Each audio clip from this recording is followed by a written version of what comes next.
Hey everybody, welcome back. Dimitri here. It is good to see you again. As usual, I really appreciate you tuning in. So today we're going to be talking about Areej le Dore. Now I'm probably reviewer number 135 to be talking about the 6th collection from Areej le Dore. Now, guys, you know the way I work. I usually talk my heart out. I don't hide anything. And I'm the kind of person that whenever I hear a reviewer hype a brand too much or a particular perfume too much, I kind of question the reasons why he does so. Now, I never tried anything from Areej le Dore prior to this collection, simply because anything that he puts out sells out in a matter of days. Now, unless a perfume from his collection is not very much loved, which is very rare, they will honestly just sell out in a matter of hours or days. And hence the reason why I never really talked about this brand. It is so exclusive, so particular. It uses materials that are so rare that I never figured a reason to mention it, because it would be impossible for you to actually go out and buy anything. Now, some websites do sell some old perfumes sold by private people, and they basically triple the price and try to sell you a perfume that is actually worth 200 quids for maybe $600 or $700. So I find that kind of crazy, but that's how it works, guys. If you buy a perfume from Areej le Dore and you keep it for a couple of years maybe, and wait for the demand to come up, but the production has ceased, so there's only the demand that is going up, but no production pumping out perfumes, then people might actually sell these scents for very dramatic prices, and people will actually buy them. It's like collecting a certain car from the 20s, from the 30s, that does not exist anymore, it's not in production anymore, and people pay millions for it. It's the same thing with Areej le Dore. Now, I heard so many good things from this brand from all over the place. Like every single YouTuber out there seems to love it.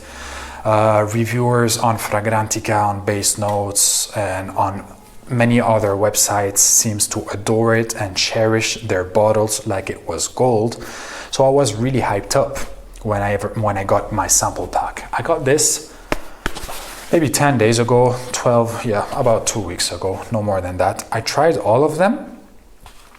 And to be honest, guys, I found myself a bit disappointed. I was not too excited with what I was smelling.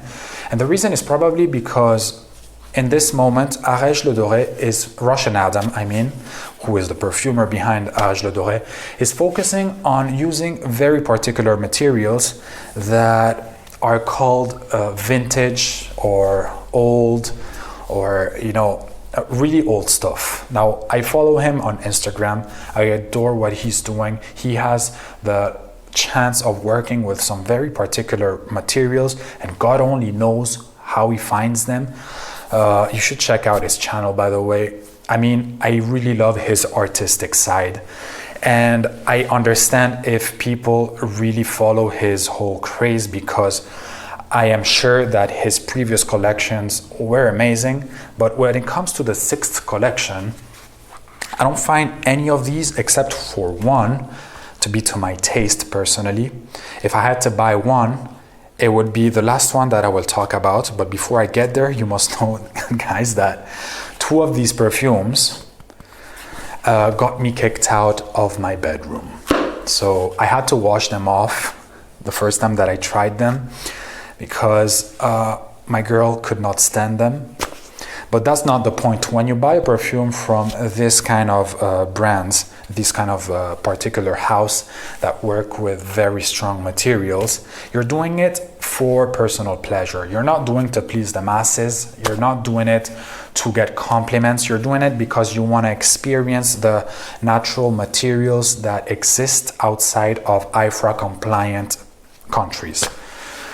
Now, I was very curious with this brand, so I am happy that I have this sample pack. I will talk about them shortly. starting off with Santal Galore, which probably is the one that left me more disappointed simply because of the name. It is called Santal Galore, which means basically abundance of sandalwood, and I love sandalwood. And this one is said to use miser sandalwood, old miser sandalwood from God only knows which year. Let me check that out, guys, if it says it. Grandenia, Sandal, Malaysian, Musang, King Dorian, Indonesian sandalwood. Yeah, it just says old miser sandalwood absolute, made by Russian Adam. So I was expecting a very milky, slightly dusty, sweet lactonic fragrance that would work around the miser sandalwood.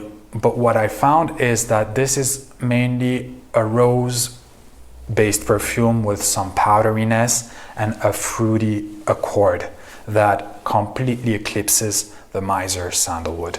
Now, I sprayed myself 2.5 hours ago. Right now, I'm getting a pleasant smelling perfume that has nothing to do with sandalwood.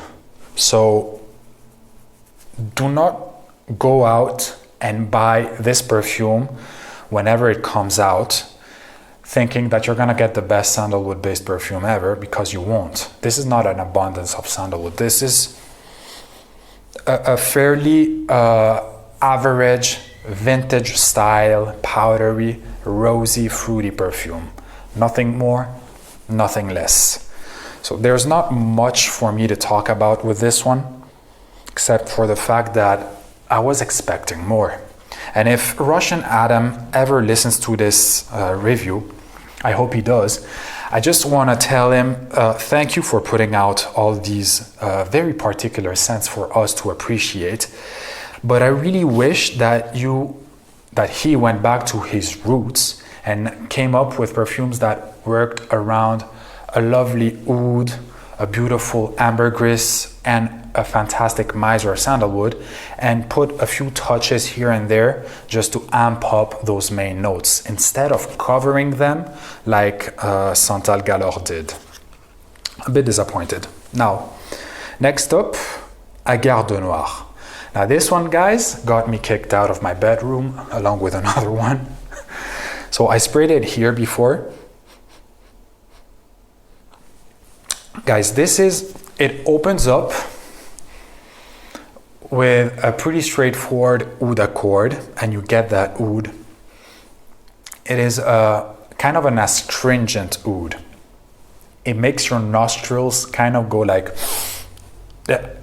they want to close up, because the smell is not as pleasant as I would like it to be. But I'm used to it, guys. I love perfumes like Oud Infini, who have the skank level up to 1000. So I know how these perfumes kind of work. The thing with this perfume is that I think it uses so many vintage oils and so many natural materials that it ends up being a bit unbalanced. Problem is with perfumes that only use naturals, guys, is that they are very hard to balance out. Usually the best way to work around this problem is to add a few synthetic notes that will basically make the whole sensation better. Like Areej le Dore, a few times I've watched his video, the best way he puts it is that whenever you buy a t-shirt and you buy it 100% cotton, after a few washings, it will become a kind of messy. You get wrinkles, it will become hard. But if you add 1 or 2% of elastine, I think it's called in English, the shirt will last 100, 200 washings, and it will stay straight. It will stay fit, perfect. The same thing works with perfumes. You want to balance out the natural materials with something a bit more synthetic in order to make the whole experience better to the nostrils. So this is very devoid of any type of sweetness. If there's anything sweet about this perfume, I do not get it. So Agar de Noir.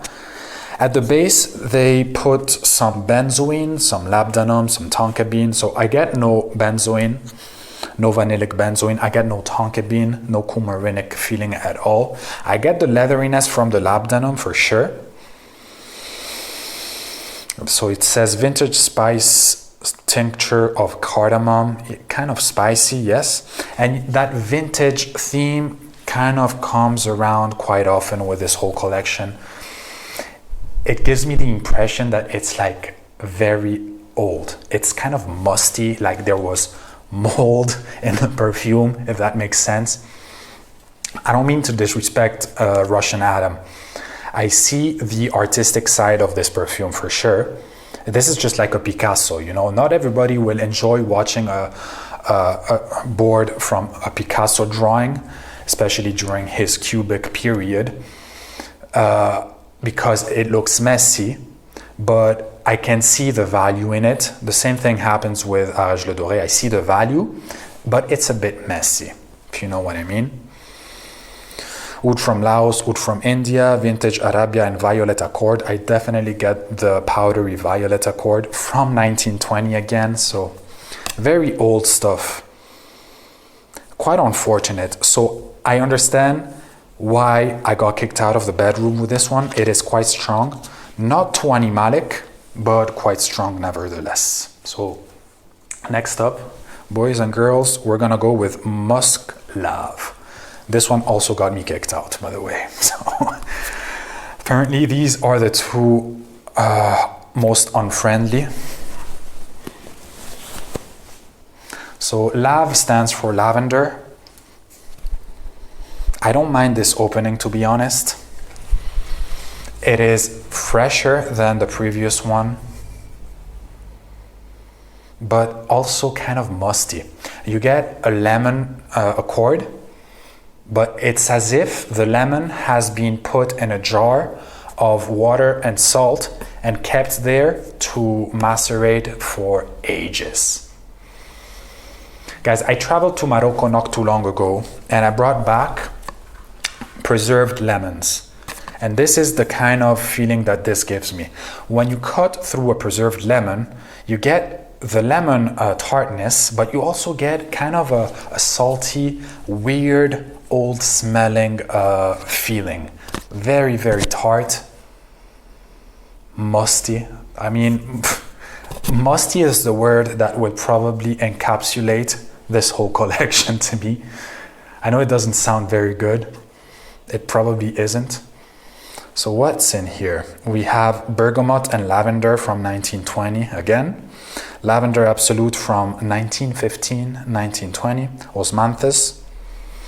I don't get the osmanthus. Osmanthus is one of those flowers that have a peachy note. I don't get that at all.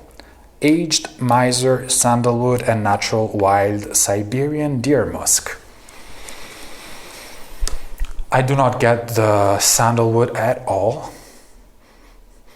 nor do I get the musk. But musk is one of those particular ingredients, guys, that are not perceptible to the nose. They are there to round up a scent to make it last longer.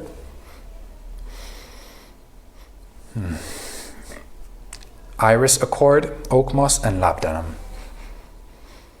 I do get some leatheriness. The powderiness from the iris is there as well. Not particularly moved by this one either, guys. Musk Lave. I love Fougère. I love the fact that this was supposed to be a great lavender-based scent, but honestly, it really isn't. It doesn't talk to me, guys. I apologize if you love this. It's not my kind of stuff. So next up, we're gonna try Cuir de Russie.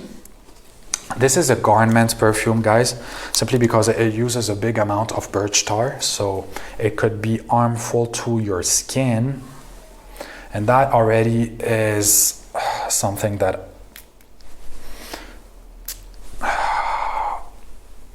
kind of puts me off. You know, I love wearing my perfumes on the skin. It smells old, it smells intriguing, very intriguing, guys. So the birch tar here is of very high quality. It's kind of rounded up by some muskiness, by some animalic muskiness. I bet there's some labdanum in here as well. Let me see that. So there's some beaver tail oil, so you get that animalic leatheriness for sure. Natural wild Siberian deer musk, yes, of course, and amber accord. I do not mind this one, but it also feels very musty, very vintage. What else is in here? Antique Violet Attar from 1920, Blue Lotus Accord, Rose and Jasmine Absolute, Crude Birch Tar from 1915 and 1920. So this is a 100 years old oil in it, and you can tell. It is, again, one of those perfumes that you might wander upon, but you will not be very prone to actually wear it out unless you're very courageous and you have very particular tastes. This is one of those perfumes that I would like to smell maybe once a month, you know, just out of curiosity. So yeah, I kept my favorite one for last. I'm gonna spray it on the skin. This is Grandenia. Now Grandenia, it's basically a word that stands for gardenia, only he made it grand, which means big. So this is a big gardenia. And honestly, it doesn't really smell like a gardenia, but it smells pleasant. I do not mind this one at all. And this one was actually appreciated by my girl as well. She liked this one. So guys, take note. This one has Bergamot Lemon Accord from 1920. Olibanum Absolute. You got that some incensey vibe, which I love. Indolic Gardenia Accord from 1920. Again, vintage oil of cinnamon, nutmeg, rosemary. And then you have the fossil amber oil,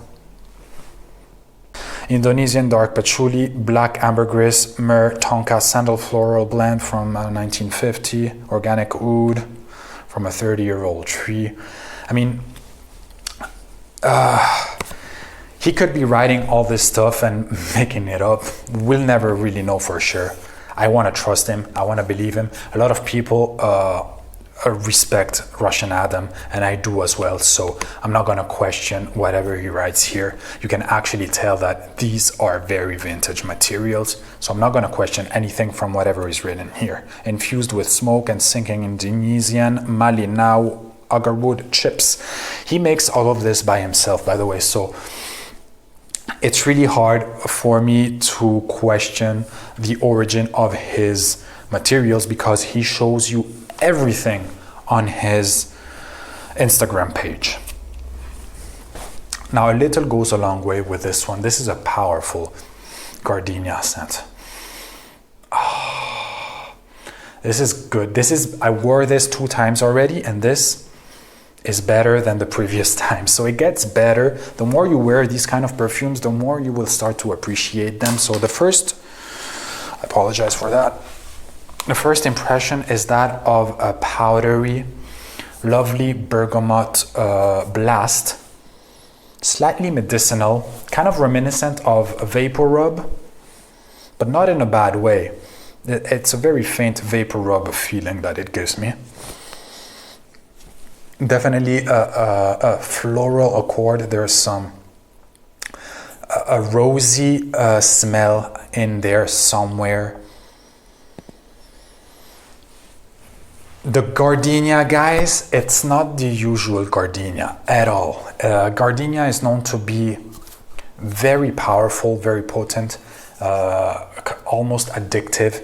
You must know that white flowers have the tendency of being extremely powerful simply because they are white. So they need to attract insects in order to pollinate around them and in order to procreate by emanating very strong aromas.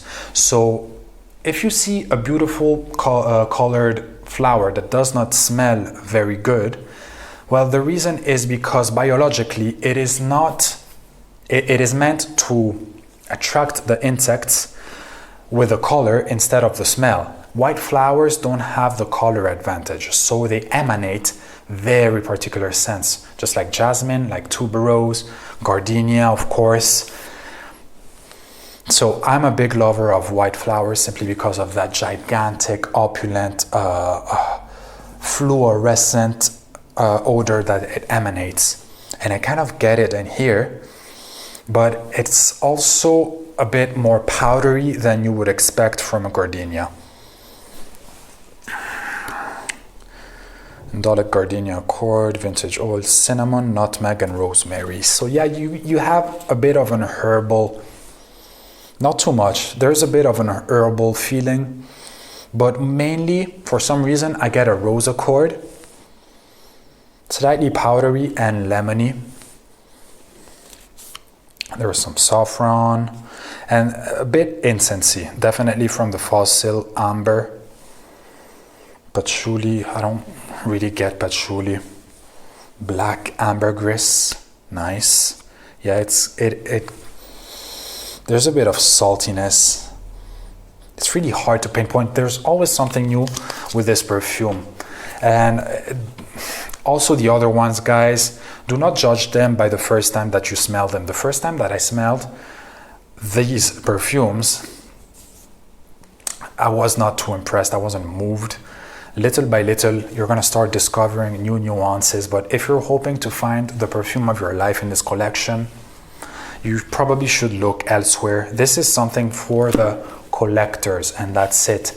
You buy a bottle of Areej le Dore from any one of these perfumes, you keep it for a couple of years. If you don't use it, you can sell it back at 2 to 3 times the price. That's how it works, guys. So watch out, because they sell out really, really quickly. Now, Russian Adam, I salute you. I hope you didn't take this too personally. I hope none of you guys took this too personally if you're a fan. I certainly was expecting something more grandiose, given all the hype, but you know how I go. I swim rather against the tide quite often. So whenever these come out, the only one that I might potentially buy would be Grandenia. And I'm still searching for my ultimate oud-based perfume. Always on the hunt for the next best thing. Guys, I hope you enjoyed. This was a bit longer than usual. Take it easy, everybody. I will see you again in the next one. And if you want to let me know what your impressions were with this 6th collection, feel free to do so. Ciao. Take it easy.